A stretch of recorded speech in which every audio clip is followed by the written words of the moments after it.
Hello, everyone, and welcome to the UIS Center for Lincoln Studies. My name is Ann Mosley. I'm the acting director, and I am very pleased to be with you today to discuss a bit about Juneteenth and how it's been celebrated, why we celebrate it, and a brief history of the emancipation of slavery here in the United States. And the importance of remembering this date and teaching it to our students and to those around the United States here and across the world. I have some wonderful guests with us today to discuss this topic, but we're adding a little bit of a twist to it. Because Abraham Lincoln played a role with the Emancipation Proclamation, as well as getting the 13th Amendment passed, we like to include him in this discussion on how he was remembered back when Juneteenth was created, and then how he has been remembered throughout the years. Now, the Center for Lincoln Studies strives to bring about new Lincoln scholarship and studying how we remember Lincoln and his life and times and the people who surrounded him. Also, what can we learn from him today? Lincoln has had a legacy that has spanned the stretch of time. He is world known, and we try to find different ways of how he can connect us to become better individuals and citizens within the state of Illinois, throughout the nation, and just be better human beings as a whole. And one part in looking at Abraham Lincoln is seeing the mistakes that he has made in the past and how he was able to persevere and learn from those mistakes to make himself a better person. Today, we will be discussing Lincoln, Juneteenth, Black history, and how we encounter it today. The speakers that I have lined up for you today feature Dr. Tiffany Saunders, who's a lecturer of sociology and anthropology and African American studies here at the University of Illinois Springfield. She holds an undergraduate and graduate degrees in sociology from Bowie State University and Indiana University. She specializes in race and ethnicity, family, mental health, and scholarship of teaching and learning. Tiffany is an avid volunteer and public sociologist, actively engaged in the dissemination and application of sociological knowledge in non-academic contexts. She is committed to making the world around her more equal, more just, and more accessible. Both her teaching and her community outreach work toward that goal. We also have Catherine Harris, who is a native of Carbondale, Illinois, where she attended public school. A 1969 graduate of Southern Illinois University. She has a degree in French education. Unable to land a teaching position, she left her hometown to attend graduate school of library and information science at the University of Illinois, Champaign-Urbana, where she received her master's degree in 1971. She has worked at several libraries in Illinois and Florida in increasingly responsible administrative position. Harris says that the highlight of her career was planning, developing, and working with architects and construction staff on the Abraham Lincoln Presidential Library and Museum. She takes pride in the design of the slave auction in the museum, which allowed her to work closely with noted African American history scholar, professor, and administrator Edna Green Medford. She's retired as a library service director at the ALPLM in March of 2015. As an appointee, she currently serves as the board trustees for the Abraham Lincoln Presidential Library and Museum. In addition, she's the board member and volunteer at the Springfield and Central Illinois African American History Museum. Harris is also involved in her community and was named the 2020 First Citizen by the Springfield State Journal Register. Also joining us is Ken Page, who's retired from the state of Illinois after 38 years of employment. He spent the last 25 years as director of the Office of Environmental Justice and the Illinois Environmental Protection Agency. He attended undergraduate school at the University of Alabama, Selma, Alabama is his hometown, and after graduating, he moved to Springfield to attend Sangamon State University, now UIS. Ken is the past president of the Springfield branch of the NAACP, and he was president during the 100th anniversary of the 1908 Springfield race riot. That was the catalyst in the formation of the NAACP. He is currently the president of the Springfield Chapter of the Illinois American Civil Liberties Union. He is a Prince Hall Mason of Central Lodge No. 3. Central Lodge No. 3 owns the first Black firehouse in Springfield, Illinois. And last, but certainly not least, we have Sharina Douglas, who is a Springfield native and only child who learned early on in life that the importance of self-autonomy. As an only child, she found her strength in her competitive spirit. From school fundraisers to dance competitions, Sharina was most comfortable in competitive environment. She focused her competitive spirit on sports and was high school varsity basketball and volleyball star. Voted in 2004 CS8 Female Athlete of the Year by the State Journal Register. Being from a small town affords kids big dreams, and Sharina was no exception. She committed to succeeding, and for her that meant going to college. That was number one. And number two, HBCU. Sharina achieved her goal, obtaining a full-ride dual sports collegiate athlete at the Winston-Salem State University. As the journey of life so often is full of obstacles, Sharina endured knee surgery her sophomore year that led to a spiral of other issues. Although her college athletic dream was stifled, she persevered and obtained a BA from UIS. Sharina strives to empower her community with the lessons learned through her experiences. She has recently found a coaching firm, which is Coach Rena, LLC, focused on community empowerment through business development. Her current projects include the expansion and development of Central Illinois Juneteenth celebrations.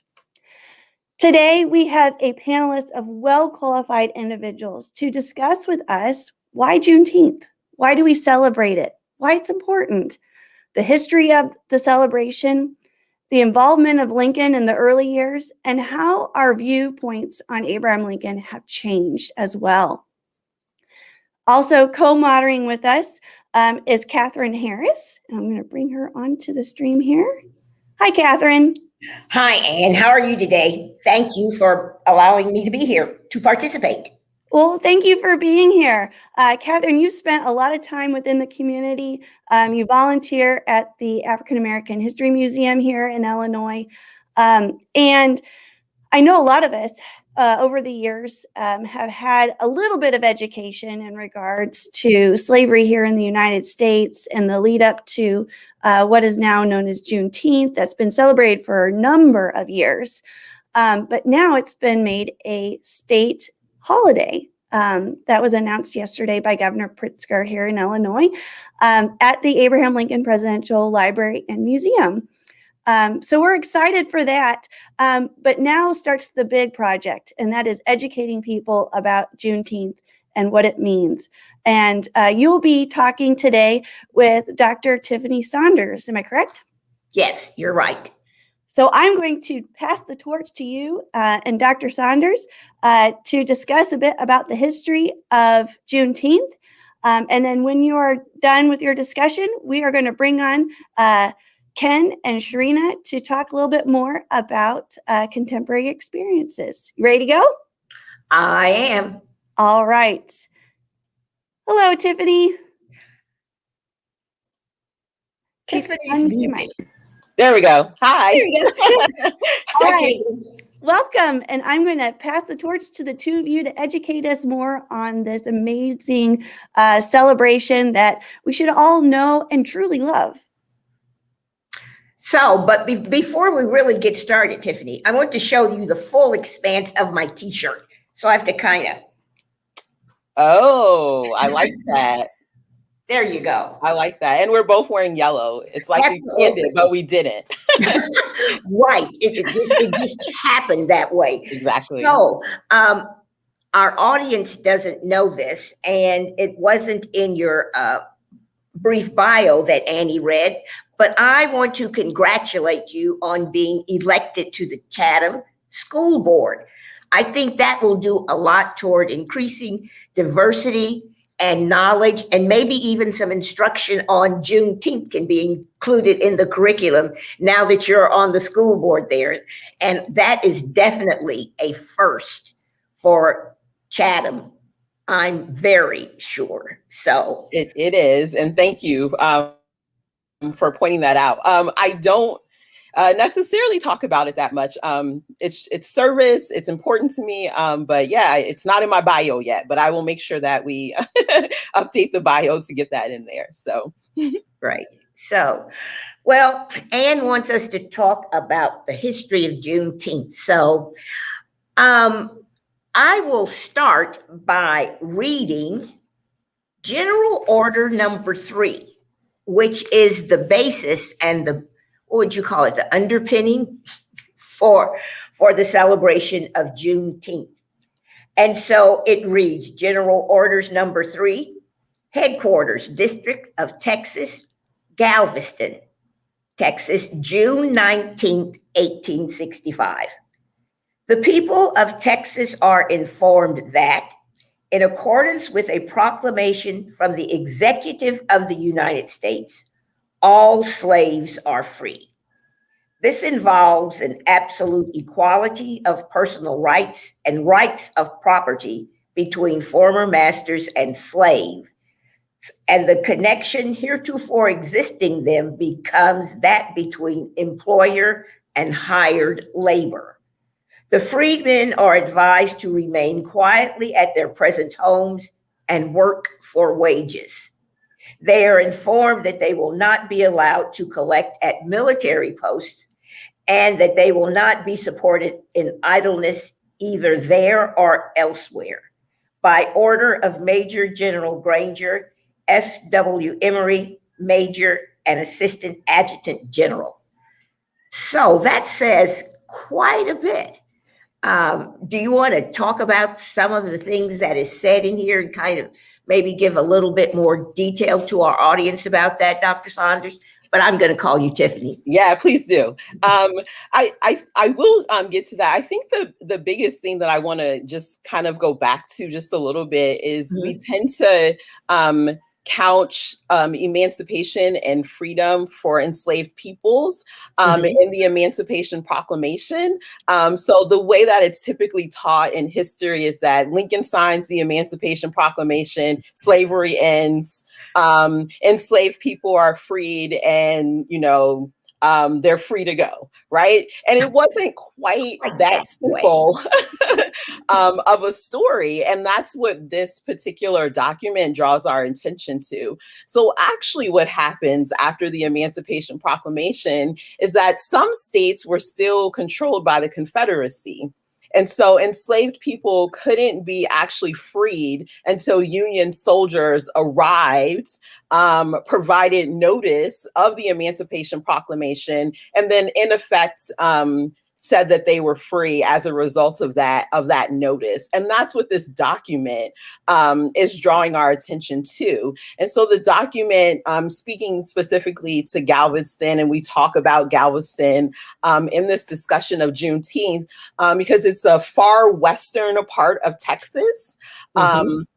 And so the story goes that this part of Texas was the last sort of part of the Confederacy to learn about the Emancipation Proclamation and in effect to that, that individuals were free.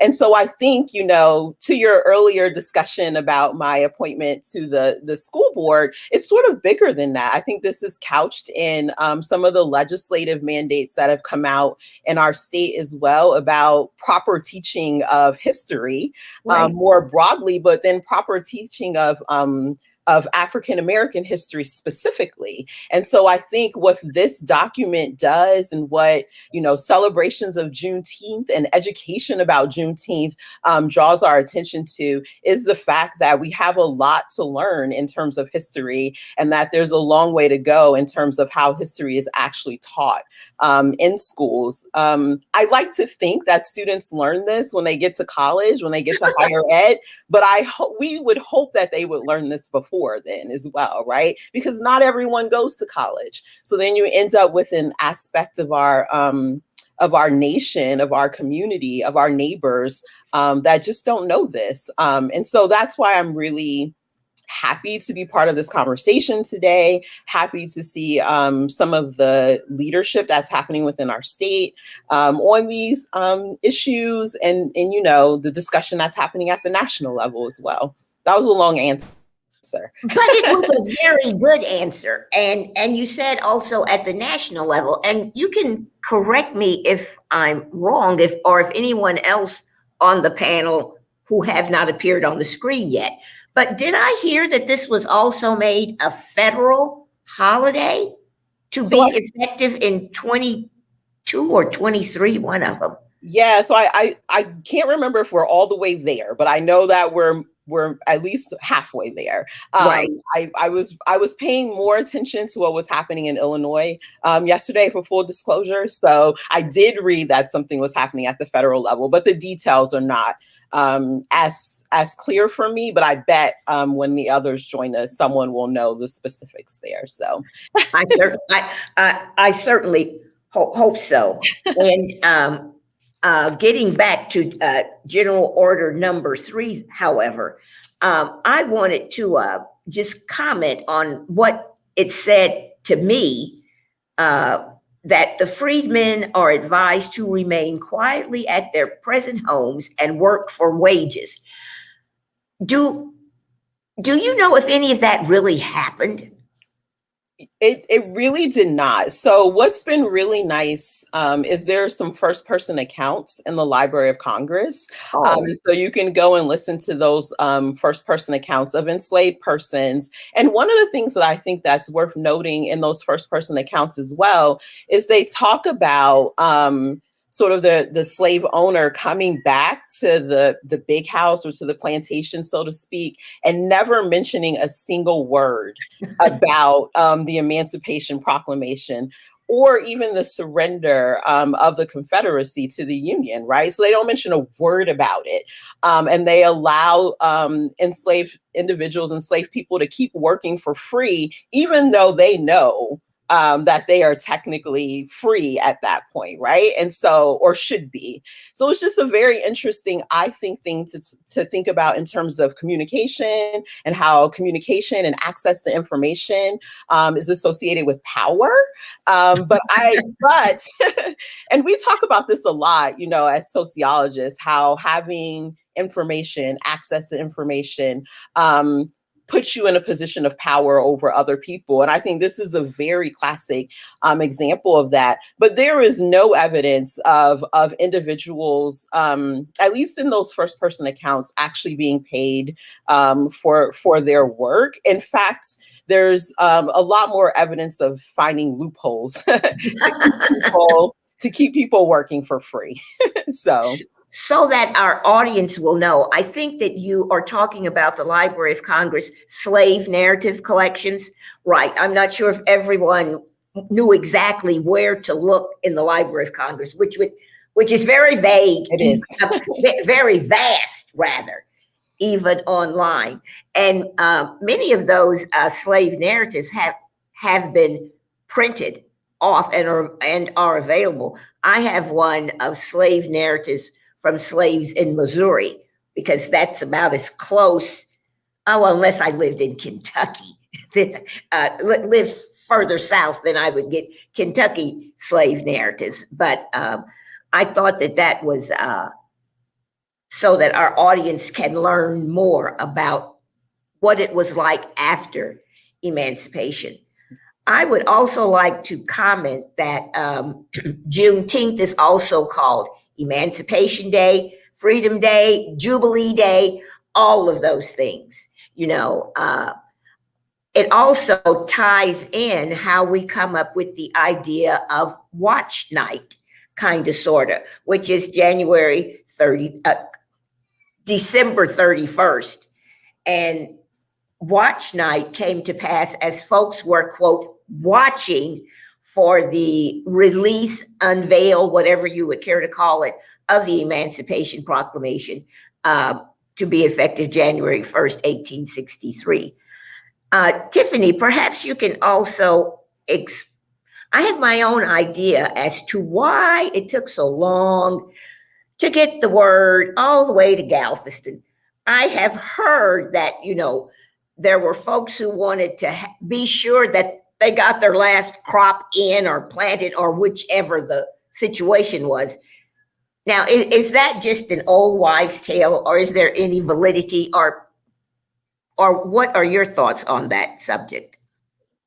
Yeah, so I definitely think, that the slave owners wanted to get some I definitely think slave owners would have known some of this information. They would have had access. Some of them fought for the Confederacy, right? So they would have heard and had access to this. If we take at face value that it required a Union soldier to come and declare territories that were still under Confederate control free, we know that they were traveling by horseback. So that would have made it take a long time as well, right? So if we take that aspect at face value, that's why it takes a long time. But we know it still wouldn't take a year. I don't think it would take a year either. We can divide 15 days to get there. Right. We can divide and conquer. Maybe a soldier, a Union soldier died along the way. I don't know, right? Like there could be so many, got a disease. I have no clue, right? So we're all we're left with is what, the artifacts that individuals have left behind. So sort of us trying to interpret what people left behind to try to figure out. But there's probably, I think there's some validity to, we're going to get as much free labor as we can until we can no longer get that free labor. And I think there's also some validity to, it just took a while to get there, right? So I think that it's a both and not an either or situation. Absolutely. And I like that both and either or. There is a kernel of truth in there somewhere. Exactly. About that. Another part of it that particularly caught my eye, they are informed that they will not be allowed to collect at military posts and that they will not be supported in idleness, either there or elsewhere. Now, I take from that the formerly enslaved, they couldn't just hang around where the soldiers were, and they would not be supported in idleness. That kind of makes me think that vagrancy and kind of being attached to the military post where the soldiers were, you couldn't do that anymore. And kind of jumping a little bit forward, there were many vagrancy laws passed in the South, and it was all shortly after this happened. 3 or more folks cannot gather together, and just hanging out, and it just made everything just more difficult for the formerly enslaved to I truly cannot imagine. It's difficult to get my brain around it, how freedom would have been received when it was something that you never had.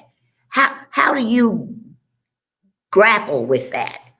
Your thoughts on that idea? Yeah, I'm going to get to that. I want to go back to I think part of why that was put into that document. Okay. And I think, remember, there's been a long-term fear of slave uprisings, of slaves banding together and then realizing the power that they have, and then throwing or killing or whatever people who have who have enslaved them. And so I think what this is getting at, or what it helps us understand, is that we're giving you your freedom, but we still have this fear of your ability to sort of join together in solidarity now that you're free, because I think underpinning that is a implication, an implied understanding that slaves have every right to maybe be upset about working for so long for no wages, right? For no real return on their investment. And so I feel like, that language in there was meant to curb long-standing fears about this group of people being able to band together and understand their power as a group. And so that then trickles over, right? This is the thread to vagrancy laws that you're talking about, right. The thread to laws against congregating. And so there's a really great documentary on PBS, or produced by PBS, called Slavery by Another Name. Absolutely. And that documentary does exactly that, follows that thread from sort of slavery and emancipation to those vagrancy laws. And in the South, you could be walking home from legitimate work and then be arrested because they would accuse you of loitering, or standing around and doing nothing, right? So all of that, that sort of de facto slavery that we see after emancipation is ultimately written into this document. Like, this document ultimately makes that illegal and punishable. Right. In many ways, in a way that that perhaps many people don't understand that thread kind of exists. So that Slavery by Another Name that you referenced, that's also a book by Eugene Blackman, if I'm not mistaken. He was here in Springfield some years ago. I think it was during the 100th commemoration of the race massacre here in Springfield. And I had the opportunity and the pleasure to kind of show him around the sites and the SITES as to where the 1908 event took place. And I really felt honored to do that. And those penal laws that you talked about, they play a heavy role, a major role in his book, Slavery by Another Name. When I read that book, I was just like blown away. And when I saw the video, I said, oh my God, it was indeed slavery, just by another name. But I digress, as I sometimes do. So, but I think we're kind of doing kind of good here. Does that part that says that they are now to be personal rights and rights of property between former masters and slaves, that it now becomes employer and hired labor? Now, does that have anything to do with the quote 40 acres and a mule? So the 40 acres and a mule is such a complicated, again, another one of those instances where the telling of the story isn't quite accurate. Okay. And so what the piece of I guess what the document said was that they would have access to 40 acres of land that they would be able to till. It wasn't necessarily ownership of that land, though. And then they would have access to the government mule. So they would be able to use the government mule. So again, I think what's kind of been lost in translation is this aspect of formerly enslaved people were promised land and a mule, and that's not it. They were promised a space to farm and access to governmental mules, not necessarily personal ownership of those items. And so again, this has been some of the discussion about why emancipation on its surface wasn't quite as successful as it could have been. And that is, it's tied to these sorts of discussions. And that is people who have been without the ability to own things like land. So in that time period, land was capital, right? Mm-hmm. So having land is exactly what made you wealthy. And so to work for a long time without access to, you know, the ability to acquire land. And the other part of that story in that discussion is most of the land that they were provided was actually not great. Untillable. It was untillable. Wasn't great for farming in the first place. So we really weren't setting up individuals to be successful or ultimately free, right? Like you were setting up a system where they would almost always have to return to their, you know, original former slave owner, often as sharecroppers. Absolutely. But again, that's like working for less than what you deserve. So that's how that phrase, that term came to pass. Sharecroppers, because they could till the land, but they were still in debt and had to give some of the receipts back to their former master. At the time of the Emancipation Proclamation and its ultimate codification into the 13th Amendment to become law, how many enslaved people were there? Estimate. That's a good question. So for full transparency, history is not my discipline. Certainly hundreds of thousands, right? Like we know that there would have been hundreds of thousands of enslaved people. And maybe someone who's still waiting to get on can Google real quick to give us a more accurate number as well. I have heard, I have heard that there were 4 million. Okay. And that one of the things that you mentioned about the uprising of the slaves against, well, you know, that's what John Brown wanted to do. Right. And we know that he came not to a good end. Right. Literally, he came to the end of a rope. But about 4 million. Here in the US. Yeah. So that's a figure that I have heard bandied about here and there over time. Let's see, what else can we not pick apart, but as we evaluate the words as stated in General Order number 3, the Freedmen's Bureau. We could talk about that just a little, because that was one of the results of the emancipation of the enslaved folks, was the creation of that bureau. Can you speak a little bit to that? Like, again, you said you were not a historian, and I know that, but it all kind of runs together and ties in to what you do professionally. Yeah. Put into place to kind of help formerly enslaved individuals sort of meet needs in terms of like food and housing and medical care and access and things like that. So I think also responsible for establishing schools.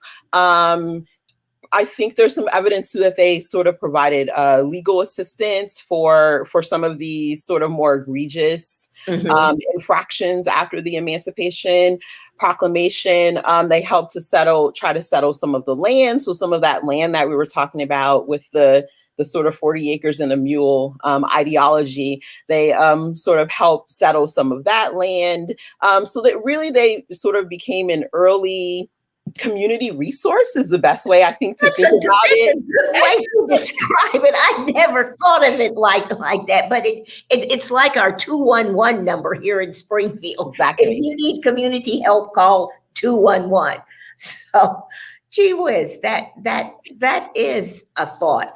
I understand too that one of the other things, among other things, that the Freedmen Bureau attempted to do was to reunite families, if they could, of folks who had been separated by having been sold, and that they legitimized the wedding ceremonies that often slaves had, which were not, quote, in the Christian way, but were done in the way that was done back in the homeland, jumping the broom. And those kinds of things were some of the things that the Freedmen's Bureau did. So, well, let's see. What else can we talk about here, Tiffany? We've kind of covered the multitude here. Yeah. I think we covered the past pretty well. And I know our other panelists are interested in talking about sort of more of the past too, but present and future. So we should probably bring them on just so we also leave time for Q&A, I think. Is that right, Anne? Yes. I do now have one popped up question again. that was listed in our main discussion, and that is the role that Lincoln was viewed when Juneteenth came about. So right when the war ended, you also have Lincoln's assassination that happened in April. And so the country is mourning that. Weeks earlier, before he was assassinated, you had the surrender at Appomattox. So you had a lot of things happening in the spring. But by the time you get to June, the country is still mourning over the loss of Lincoln and trying to figure out, what do we do now that our president's been assassinated? All the while, you now have wars ending in the West, Western region. And I believe it wasn't until, I want to say, like end of May, that the last battle of the Civil War was completed. So they didn't even know that Lee surrendered. And the Confederacy actually won that won that battle, sorry. So by the time Juneteenth rolls around, what was the Black community thinking? Were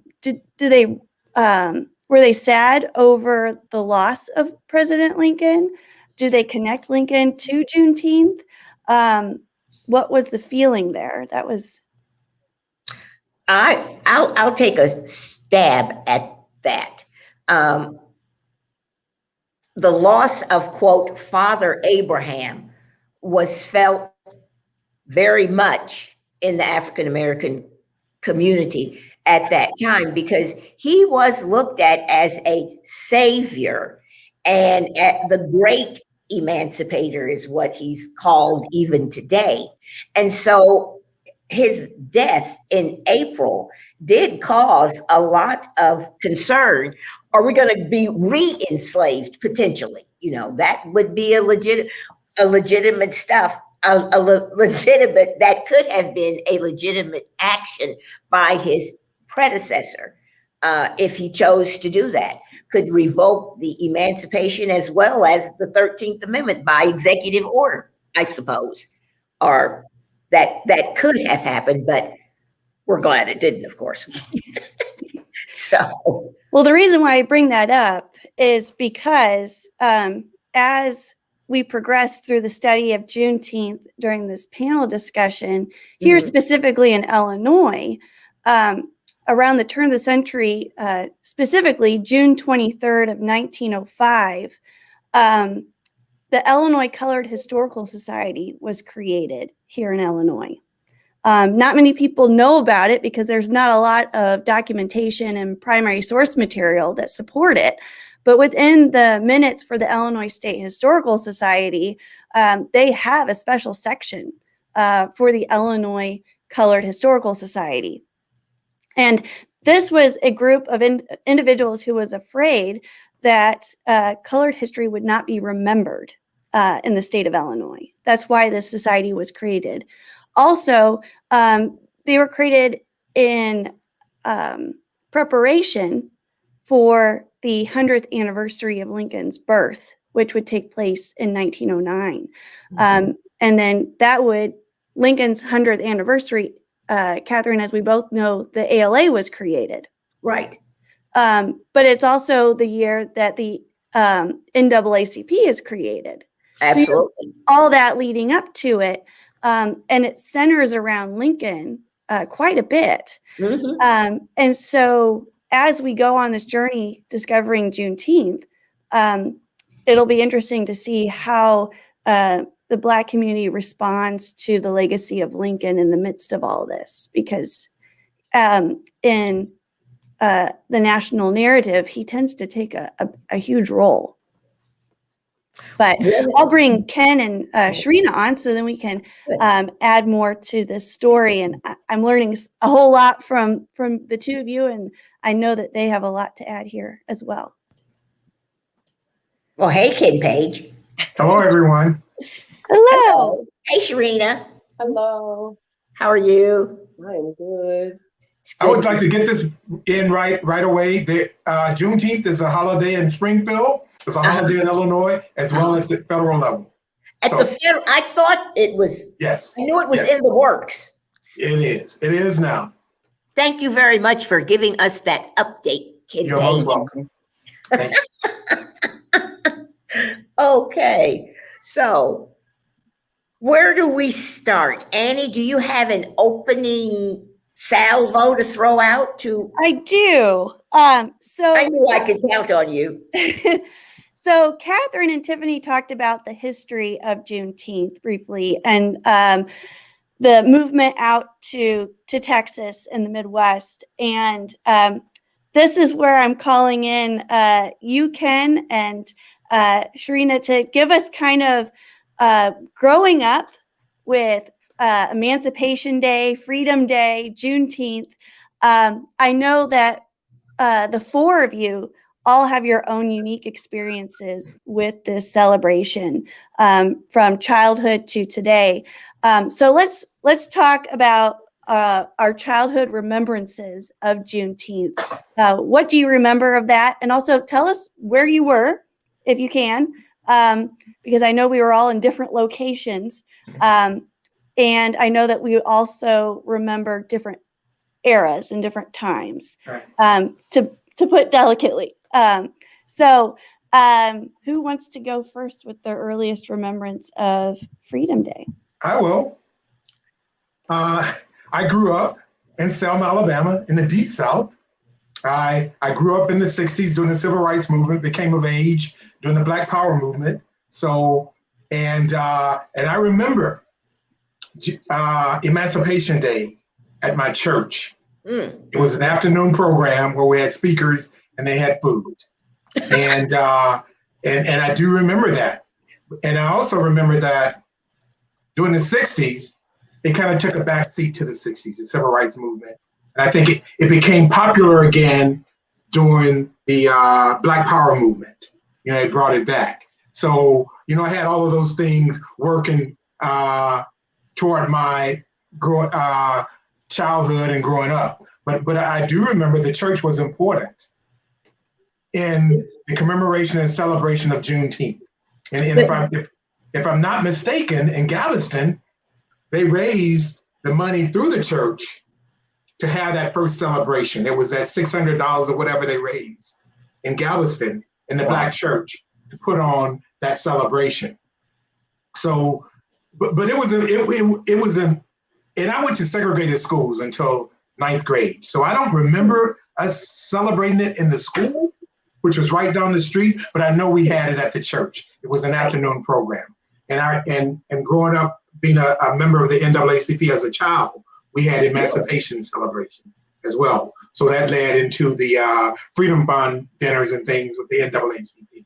So all of that was wrapped in together.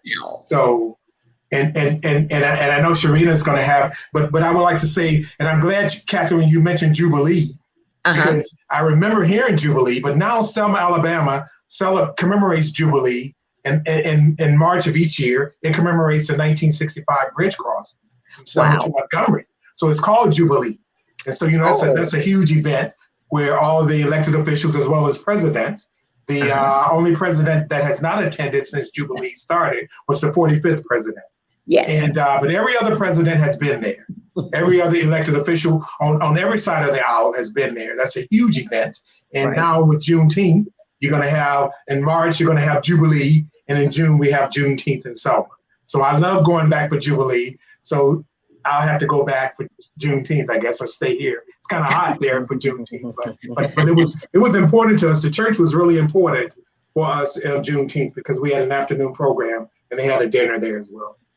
The church has always been the one thing that African Americans have been able to call their very own. Nobody else could do anything with that. And that has been one of the social or cultural institutions in the African American community that has been strictly ours.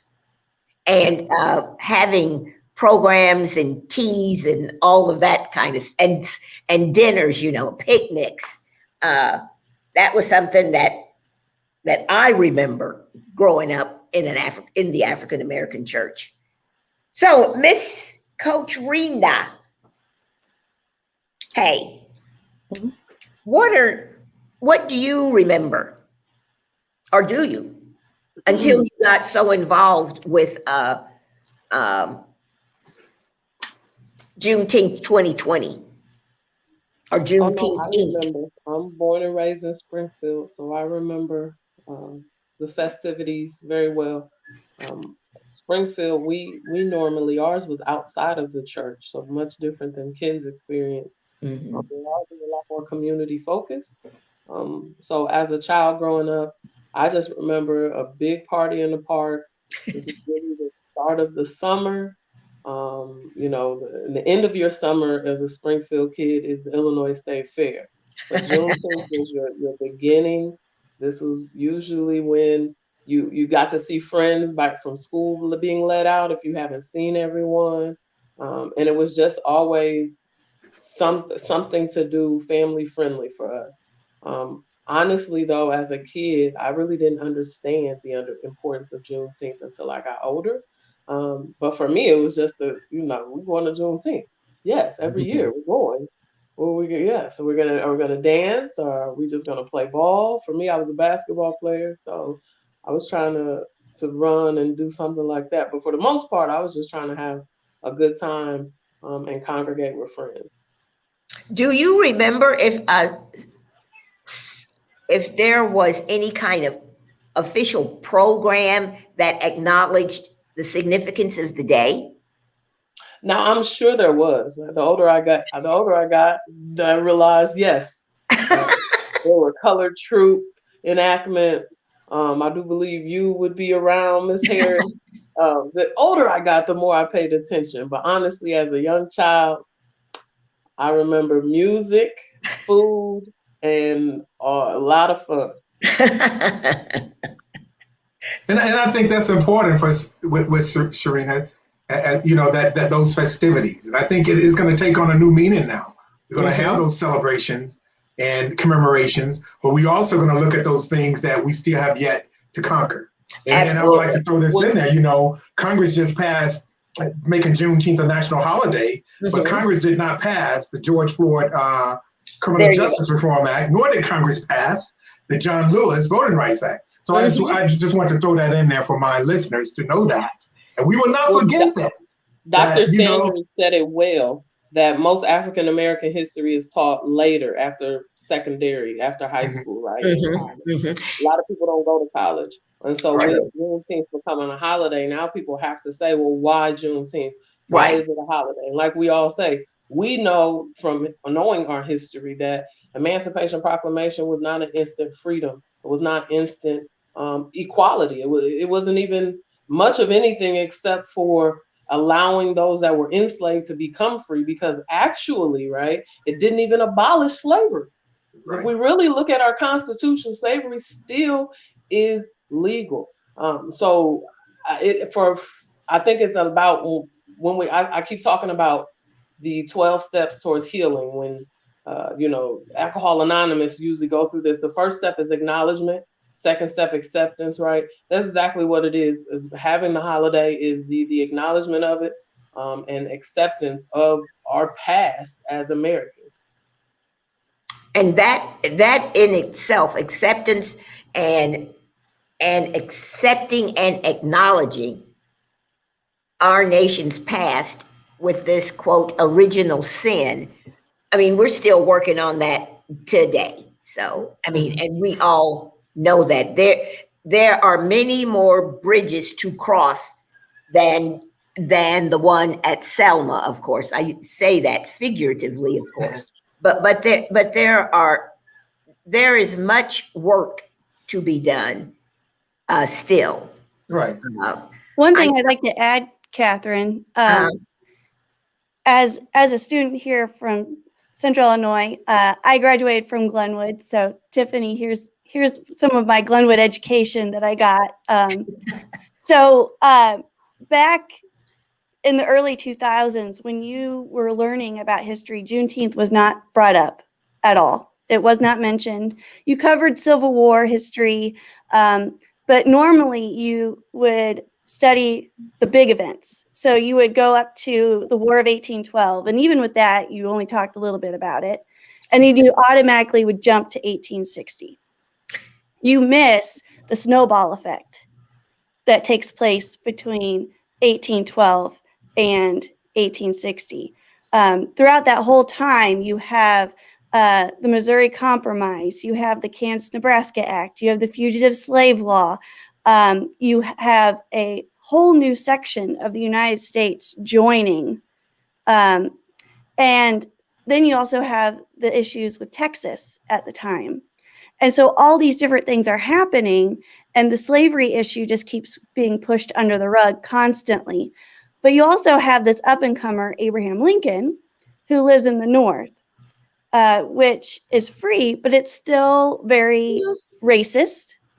There's a lot of Black laws that are put in place. Here in Illinois, we had Black laws that were put in place. A lot of individuals who had slaves labeled them as indentured servants. For 99 years. And so you have this happening. In Ohio, you have the Ohio Anti-Slavery Society, which I've been reading about in Kate Mazur's book, which I highly recommend.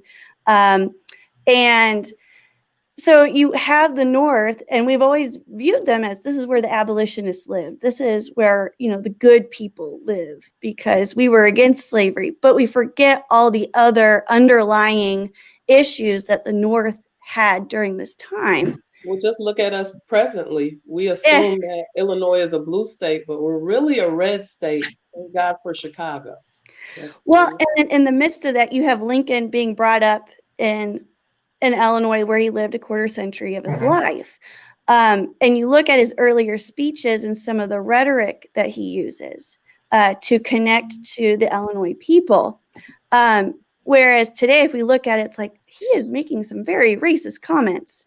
And his viewpoints in regards to the colonial society and some of the relationships that he had, you look at him from a 21st century point of view and you're just shocked. But one thing I think it's important to look at with him, and just like some Northern citizens during that time, is they came in contact with free Blacks that came through, or even individuals who countered his opinion, and he was able to evolve over time and learn from the people he encountered quite a bit.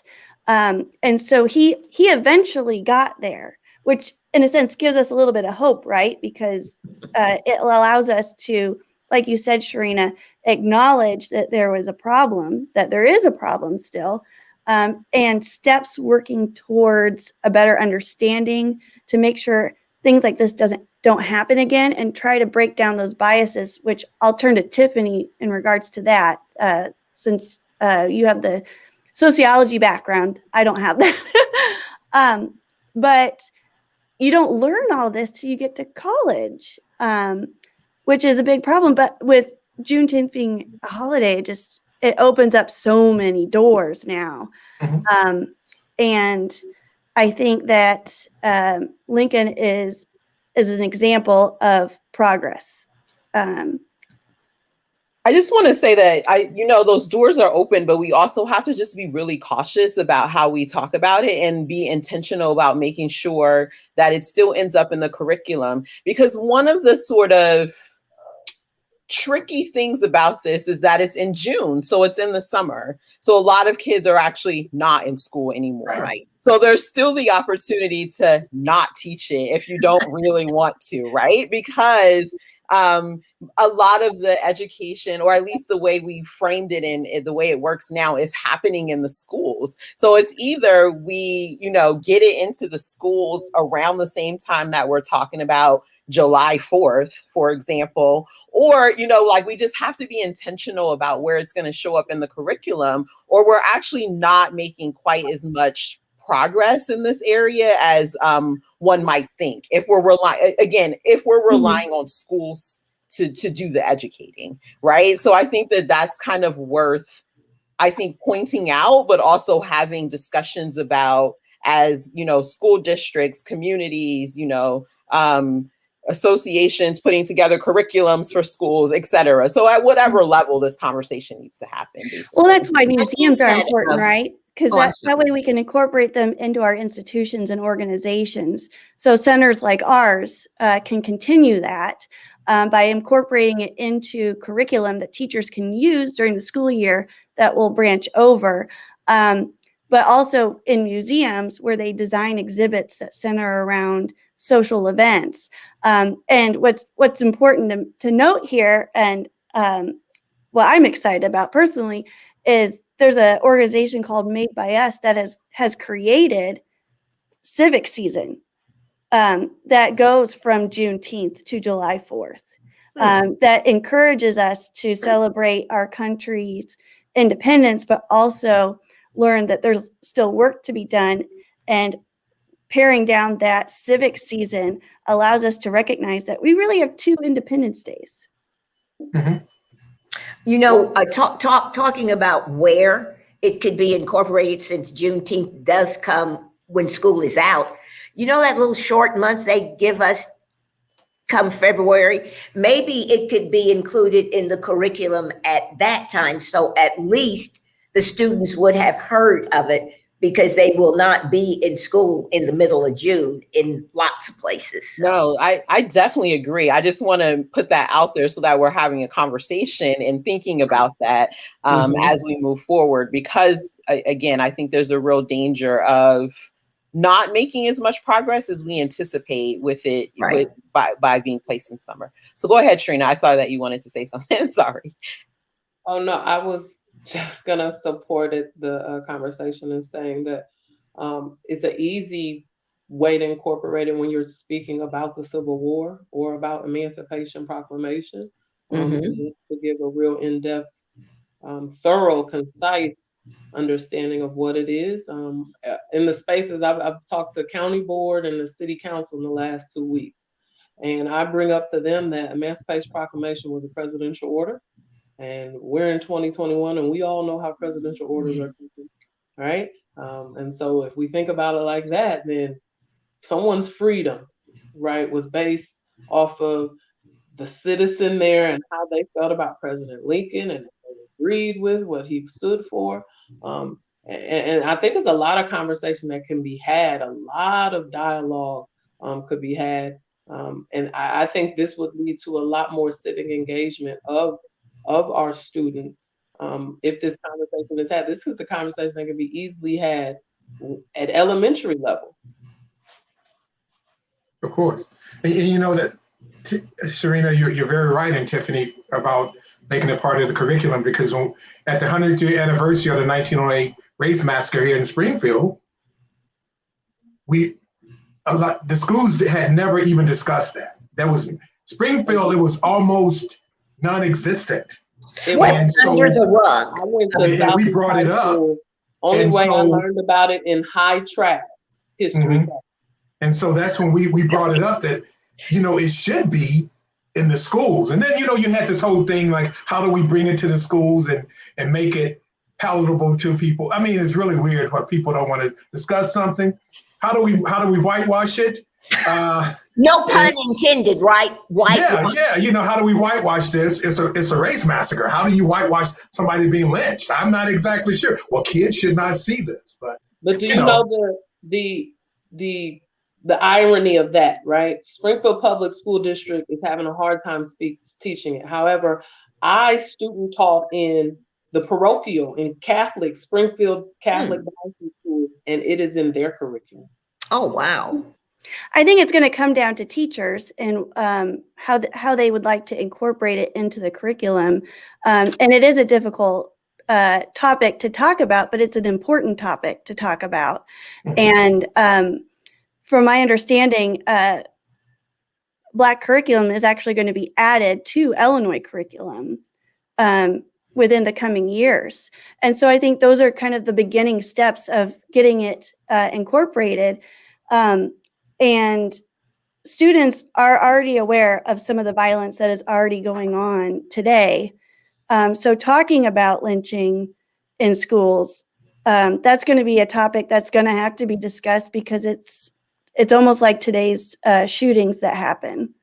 And that's going to be something that teachers of all grade levels, K through 12, and even collegiate professors, that we're going to have to learn, how do we address these difficult topics? And how do we tell them in a way where students will remember them and also learn that, you know, we don't want this to happen again. So I want to be a better person for it and be more engaged. Right. So with that, as the Center for Lincoln Studies, we focus a lot on Lincoln, but also the people that surrounded him. And he was in contact with a group of Black individuals when he talked about colonialization, and they set him straight, saying that's never going to work, which eventually Lincoln led to the Emancipation Proclamation and the Louisiana Project, which was kind of test driving how Reconstruction was going to work. And then eventually Lincoln has changed, his legacy and how we view it has changed over the years. And one thing that I find very interesting is the hyper moments of Lincoln and when we put him on a pedestal.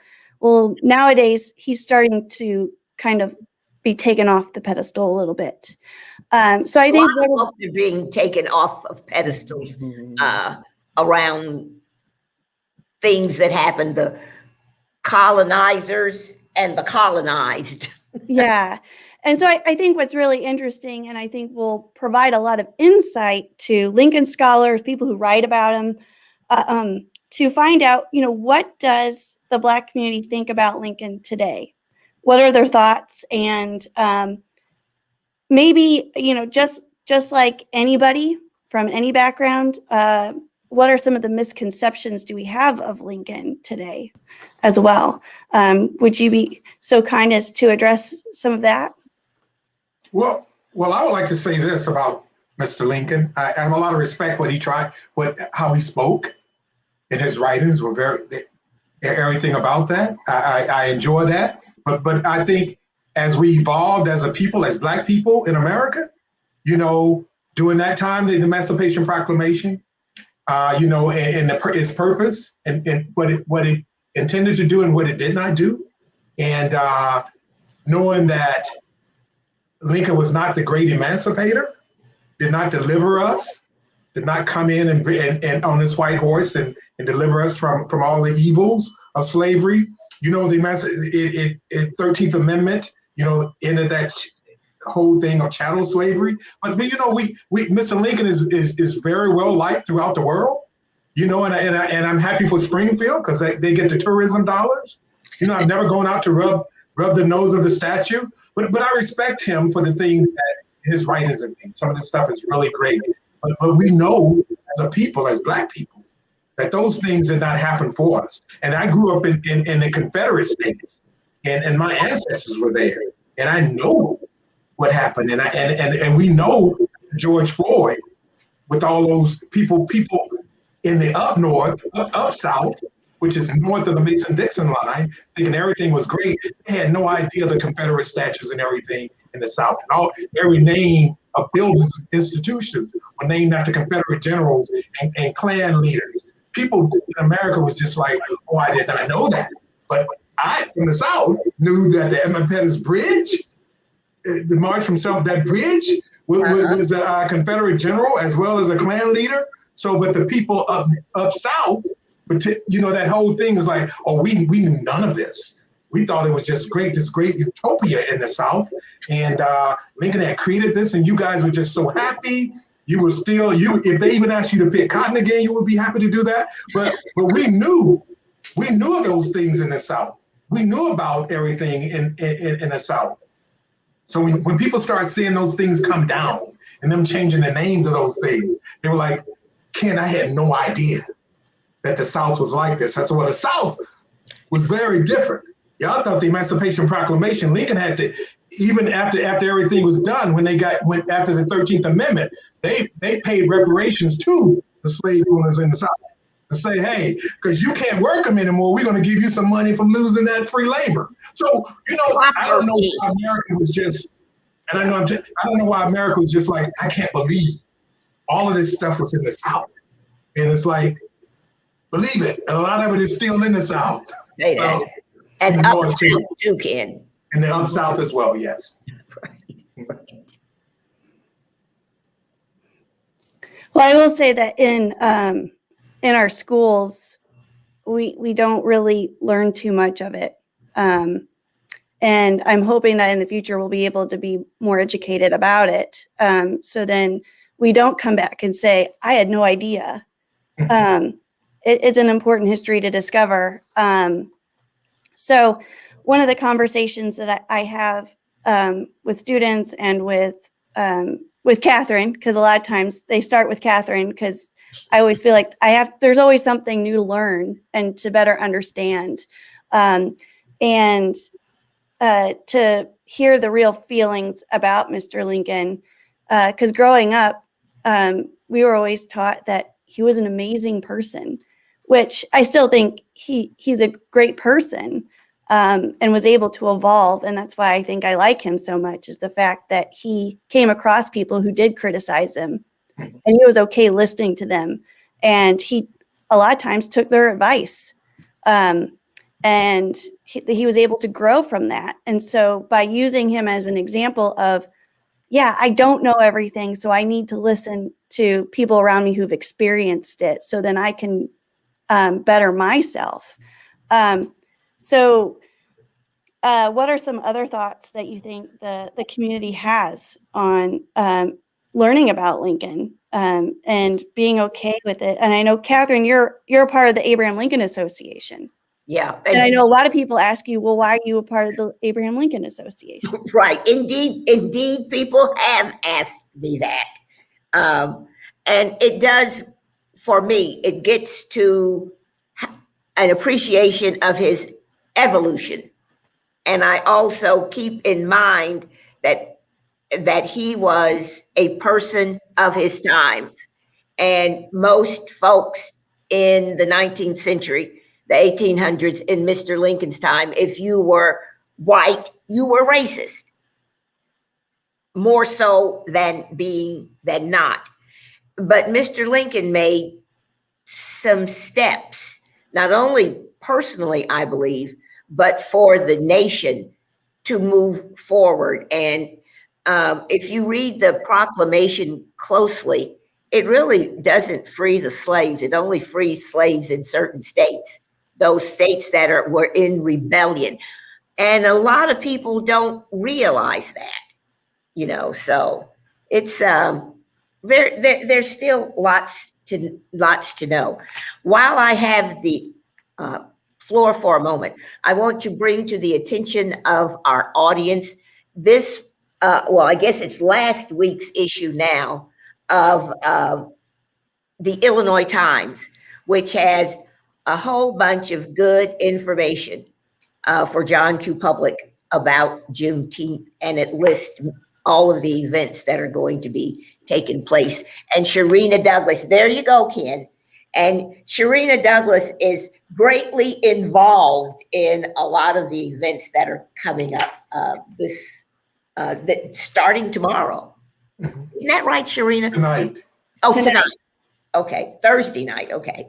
Well, and what's great about that is in talking with Sharina, you were very kind to send me pictures that you don't have to be Black to celebrate Juneteenth. Absolutely. You can still participate. You can still support studying this history. One of the big reasons why I wanted to have this panel with all of you is to not only just educate us about Juneteenth, but also find ways for us to be a part of the celebration and be a part of the solution in kind of mending the bridges between the racial divide that has split us up for so many years. Well, Juneteenth isn't a Black holiday; it's an American holiday. Okay? Thank you very much, Sharina, because it really Independence Day, 4th of July, as we all think of it, we think of that as Independence Day, but that's really the birthday of America, right? But Juneteenth truly is the true Independence Day for all Americans. If you're an American, you should be celebrating Juneteenth because you know that at the change of any government law, the change of these government officials, it could be you. As Caesar said, E2 Brutus, it could be you. You could be backstabbed as well. And so this Juneteenth is not a Black, it's not for Blacks to celebrate the end of slavery. It's for all Americans to celebrate that all Americans are free. Right. And as Black Americans, we would say free-ish. But yes, this is a Freedom Day for all, not just Black people. Absolutely. I'm so glad you said that, Sharina. You took the words right out of my mouth. Well, and Ken, that was one of the questions I had on my list because you asked me early on when we were talking about what to bring up in the discussion. It was specifically that. Is it considered a Black holiday? So yeah, I'm so glad that you discussed that. I mean, we all collectively celebrate St. Patrick's Day, right? It may not be official paid holiday, but we all celebrate St. Patrick's Day. Yeah. And I know I don't have any Irish in me, but I do love, potatoes, right? But we celebrate Cinco de Mayo, even some Mexicans don't even celebrate Cinco de Mayo in the way we do. America is big on celebrations. This is one that I think Catherine and probably Dr. Saunders and Kim Page could attest to, one of the first holidays that was celebrated in America. That's true, Juneteenth. And one thing I will mention, because I have to shout out to one of my college professors who taught U.S. history, the first part. She tended to skip over, excuse me, a lot of the Revolutionary War because she considered the Civil War the most revolutionary. Oh, interesting. Yeah. And she made that a point to tell us that in class. And she also had us watch The Middle Passage and the book Soul by Soul, which to this day is my most earmarked book because it affected me so much. But I didn't get that till college. But it's one of those things that I think it's a launching point for us. I think highlighting Juneteenth, the highlight of the Black experience here in the United States, is a launching point for us to learn not just about our history as Americans and the history of the Black struggle, but also Native Americans who have been here. Latinos, individuals who have had a struggle within America. It opens the door for us to recognize that the United States has a difficult past, and it needs to be looked at. It needs to be remembered, to not just because we need to add it in curriculum because we have to, but because we don't want it to happen again. Right. We don't want anyone to have to experience the horrible past that we have had, but also to recognize those who were able to learn, to grow, and how we as a nation, in parts, were able to help one another and fight for a common cause, because there were a lot of individuals who were white or from different nationalities that did fight for freedom. And some of them even were journalists who wrote newspapers. But they were a small group of people, but they were still able to work together. And it shows the resilience that we have. And even though it's a small population of people, we can always make that group bigger. Right. You know, Anne, I want to turn the tables a little bit and ask you this question about, and I know you got it in college, we are exposed to a lot of things. Do you think that you missed something with not having this exposed to you as a younger child, as a student in high school or junior high school? You know, because people always ask us about it, that experience. Mm-hmm. But I want to ask you about the absence of that knowledge of that experience. That makes sense. As an adult, and I look back on it, I do think I missed out. I had some amazing teachers growing up, and I come from a long line of teachers in my own household, with my parents being teachers and historians. And I think I learned quite a bit, but I think with difficult history, I don't think it was discussed enough. There may be a mention here and there, but it wasn't discussed enough for it to leave a mark for me to remember it. And I think in order for us as Americans to evolve and become empathetic, to try to not be so, and I'm going to use a big word here, ethnocentric, be hyper-focused on ourselves, thinking that we are the best of the best, to make sure that we learn how to walk a mile in another person's shoes. I think with history, we can do that. And by talking about this difficult past and highlighting it more than just a blip in the history books, I think we can start to instill in the lives of our young people the character traits that we hope to see in ourselves as we get to be adults. And so, yeah, I do think I missed out a little bit on that, but I think I'm one of many.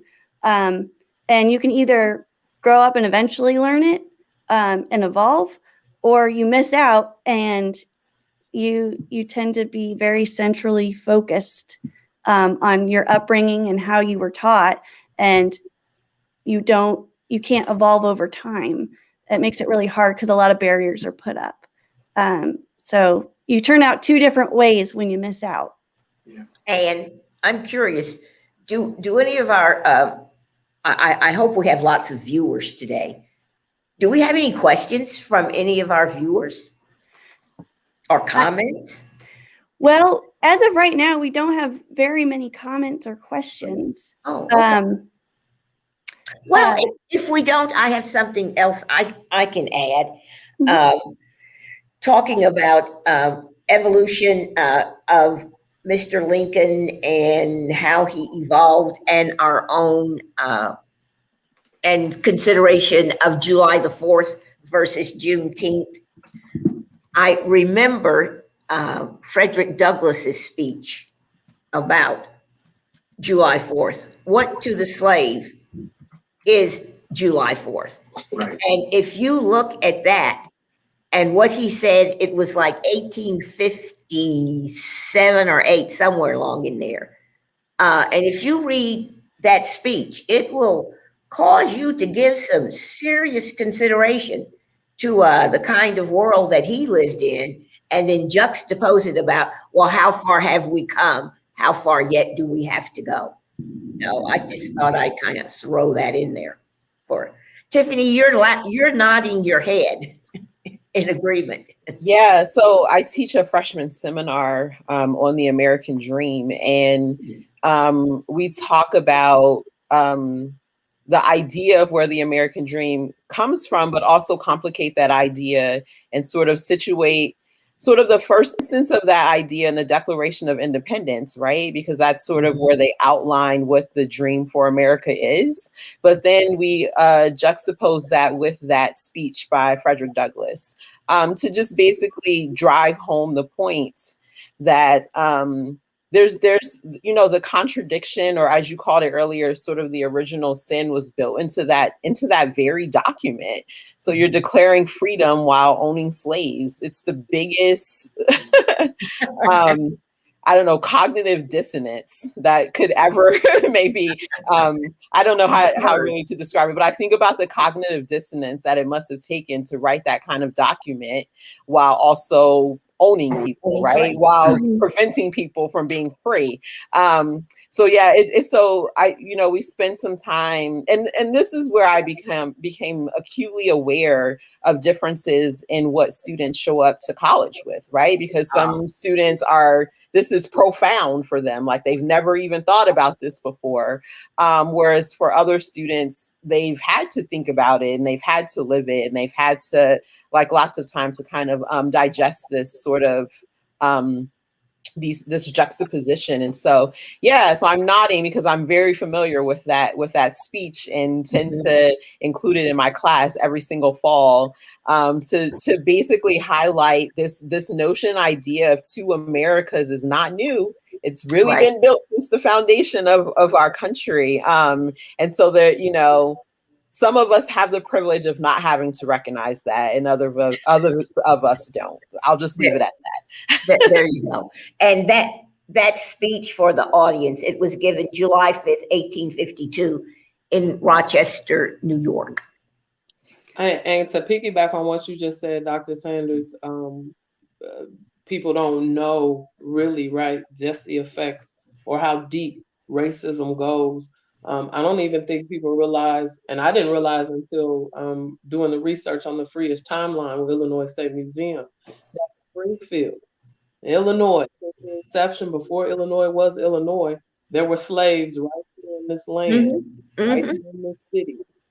And when the emancipation came along, like we said, the word slavery went away and indentured servitude came upon, which just meant that it's just a piece of paper.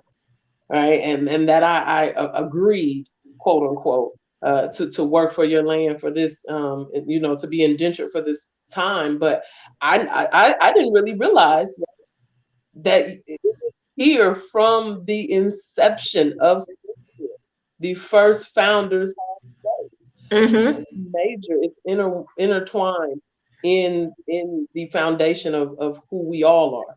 And so it's necessary to acknowledge it if we want to truly heal. We can't continue to just say, get over it. That doesn't happen. That's not how true restoration happens. You don't just get over something.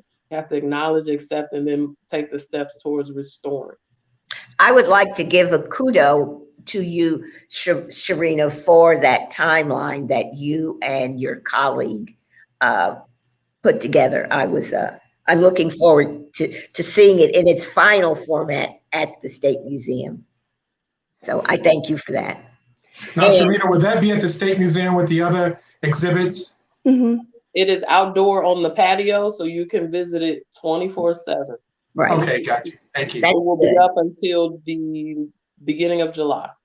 Oh, okay. Wonderful, wonderful. Well, folks, do you have any questions for us? I know I mentioned it in the comments. If you have any questions, now's the time to ask, or you're going to be listening to the questions that I have or the other panelists have for each other. I'm going to turn the table a little bit on the four of you. As the only white person on the panel here, do you have any questions or tips for us or for me? I think that what Sharina has said about acknowledging and recognizing and then taking steps to make things better. And as a white person, it's kind of it might be difficult. I think that race, politics, and religion are things that should not be discussed at family gatherings or at Thanksgiving dinner, because they're difficult, they're hard conversations, but hard conversations need to be had across the board if we are ever to, because I think we are still on the road of perfecting this union that was envisioned. We are not there yet. We are not there yet. And so we all have to work on it.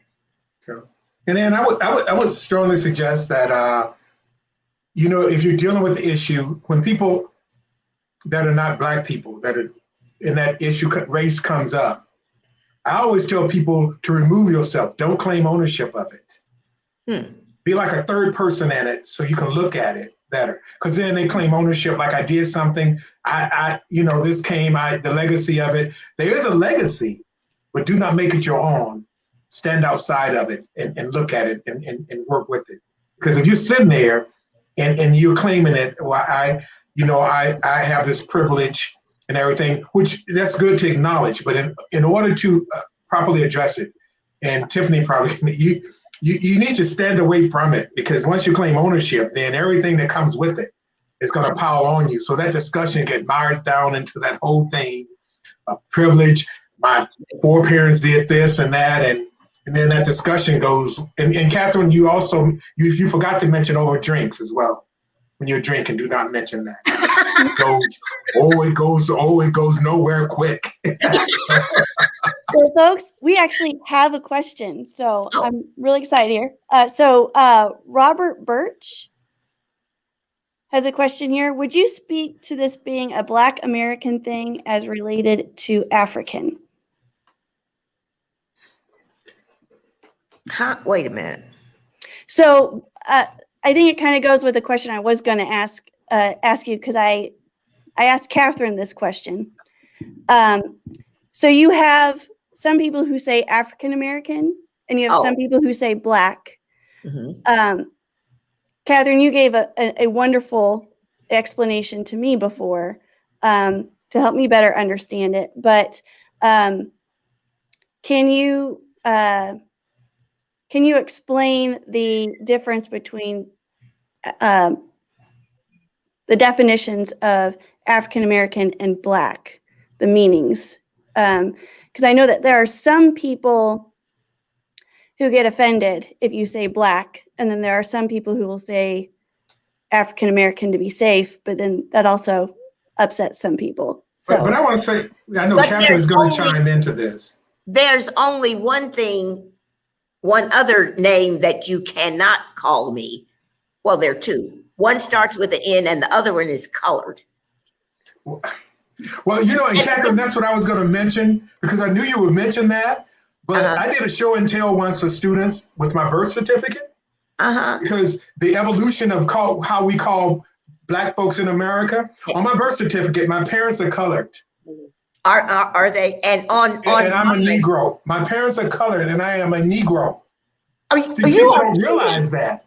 So you got to understand. You look at that with the census, how they changed us. Correct. From colored, Negro, Black, African American. They're different in different periods that happened. So the evolution of that. My birth certificate, I am a Negro. My parents are colored. I don't know how a colored man and a colored woman had a Negro sign. But they did. A Negro child. Yeah, they did. And let's just share with that in this person's question, because I have very close friends from Ghana, Nigeria, and that question, it always comes up, the word African and Black American versus African. And put that African in there, African American, because Africans say, well, I'm an African in America. True. But then, and so that whole thing comes up. But I want to share with Ann that I did that show and tell. And if you continue to look at the evolution of how they defined us, you're going to go from Negro to Black to African American. And then you get all the different things that are in there. So I don't know what Serena's birth certificate says, but it probably, does it say Black or African American? Mine says Black. Yours say Black?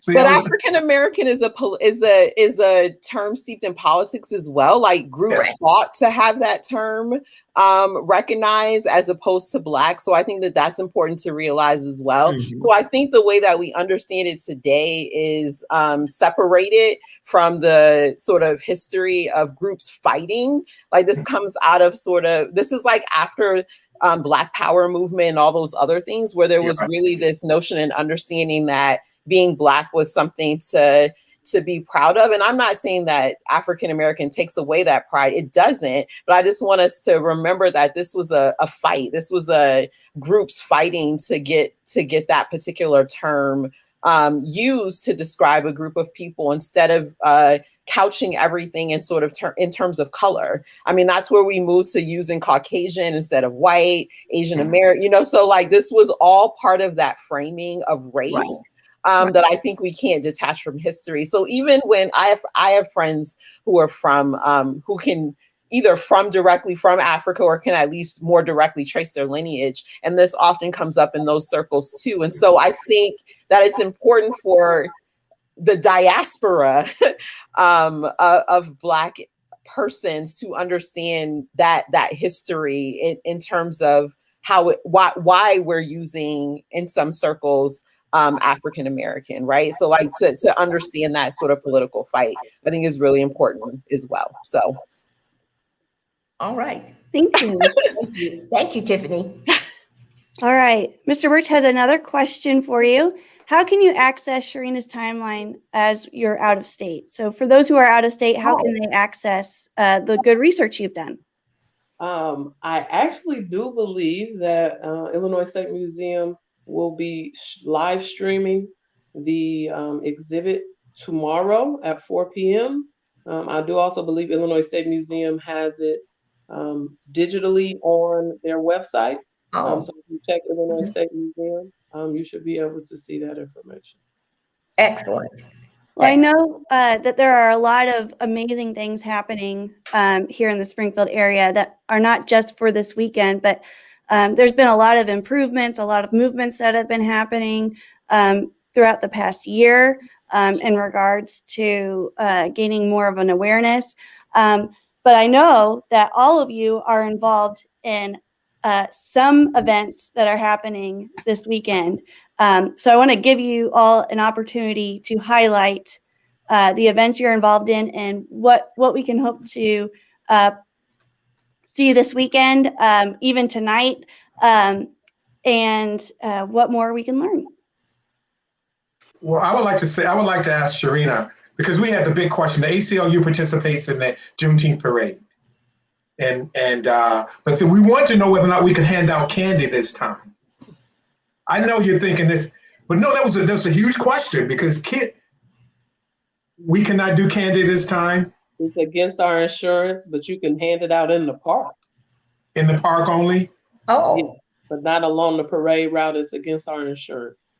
Oh, we can't do that anymore? Okay, because that question came up and they said, because we always went and bought bags of candy and handed it out. So yeah, if you guys want to individually bag it up, and then once we start the celebration in the park, you can certainly divvy it out there.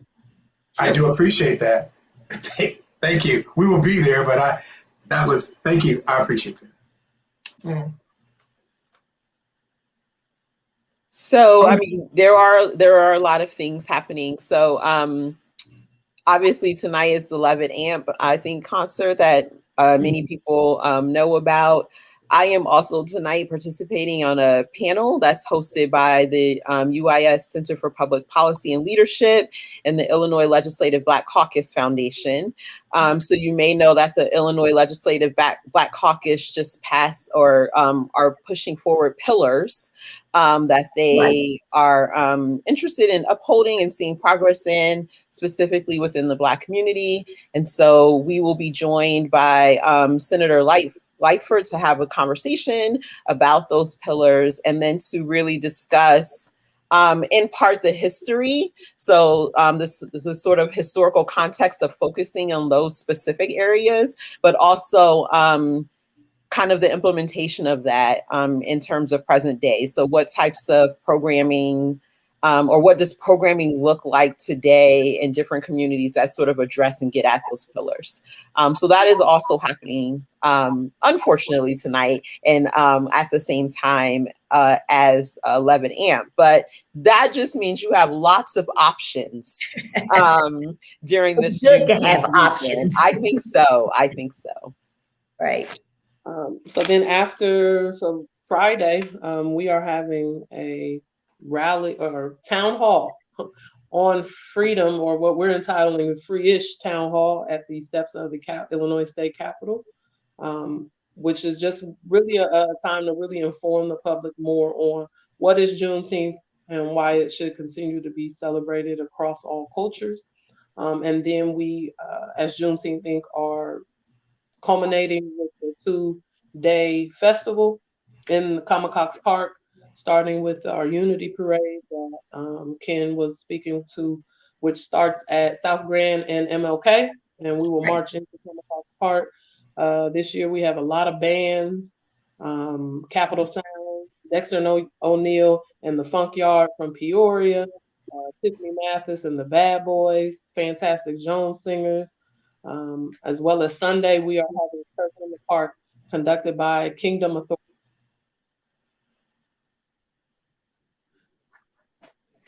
That I put your flyer up. There is a lot to do, so Yeah. it's really exciting, and we know it's going to grow, and and eventually, now hopefully, with it being a state, the state will bring in those agencies. Not only bring the agencies in, but bring those jobs and opportunities for people of color, Black folks. Right. So we can get those jobs and make sure that they bring jobs to the table instead of just coming to the table telling us how great they are. Well, and there's a Those lot are of things we will done. work on next time. There's a lot of work being done on the Southtown. That was in the Illinois Times. Yes. And so that's going to be exciting to see what they do there. And then That's one project, and there's many more that are available on the east side of town, which seldom gets the attention that it needs from the powers that be. In fact, someone kind of gave our current mayor, gave him a pretty hard time at a public meeting about all of the events, all of the improvements that happen on the other side of 11th Street, as it were. Yeah. Well, and there's something really neat near your neck of the woods, Catherine, that is right across the street from you. Oh, and it's near and dear to Ken Page's heart as well. As well as Serena's. The historic colored firehouse. Yes, and that's a great testament to a building being built well. We have 3 of those buildings. We have the Lincoln Colored Home, the Judge Taylor House, and the First Black Firehouse, and the Prince Hall Masons and the Eastern Stars. Serena is an Eastern Star. We meet there, and so we are looking forward to continue that the work on that building, and eventually restore that facade to that building, and do great things with those other buildings as well, and making sure that as freely as they give money to anything that Lincoln had anything to do with, if Lincoln slept there, if Lincoln used to privy there, they say you can get TIF money or something and build a new, which they do, we know, and it's like, oh, if Lincoln looked that way, Lincoln looked at my house, you can get money and redo your house. So we just want to say that we're going to go in and say maybe Lincoln probably looked at this building, but I'm just joking, but I'm for real in a greater sense. Absolutely. That it's important for the government to look at that as well and say these are important to preserve, because we know that the community is already struggling, so that community cannot sell enough chicken dinners and fish dinners to rehab those buildings. Does that make sense? Yes. So we will sell chicken and fish dinners, but we want our government to step up, because they're taxing us just like they're taxing everybody else. And hey, we want that. So I do appreciate that shout out. Thank you.